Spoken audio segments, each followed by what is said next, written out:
आपण पाहत आहात लोकप्रबोधन, सर्वसामान्य जनतेचा हक्काचा न्यूज चॅनल। महावितरणच्या हलगर्जीपणामुळे शेतकऱ्याचा बैल दगावला, नुकसान भरपाईची मागणी।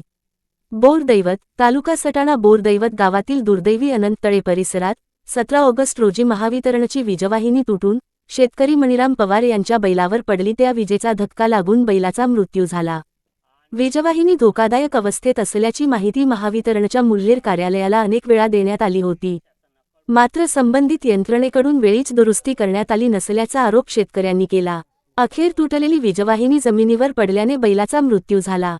मी 8-10 दिवसापूर्वी वायरमन साहेबांना तक्रार केली होती, पण वायरमन साहेबांनी काही दुरुस्तीसाठी आले नाही। त्याच्यामुळे एका गरीब घरातला शेतकरी होता, त्याचा बैलाचं नुकसान झालं आहे। तलाठी साहेबांनी पंचनामा करावा आणि त्या गरीब माणसाला भरपाई द्यावी। इलेक्ट्रिक तार कोसळून त्याच्यावर बैल गावावर पडला, नंतर तो जागेवर मेला।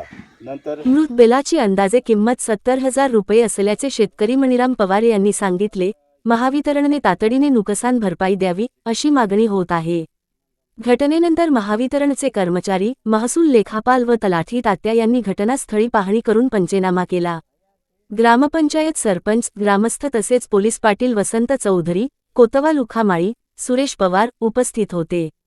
महावितरणच्या निष्काळजीपणामुळे झालेल्या नुकसानीची शासनाने वीज वितरण कंपनीने भरपाई द्यावी अशी मागणी शेतकरी व ग्रामस्थांनी केली आहे। लोकप्रबोधन मराठी न्यूज नेटवर्क महाराष्ट्र प्रतिनिधी पुनाजी माळी सोबत रवींद्र पवार सटाणा।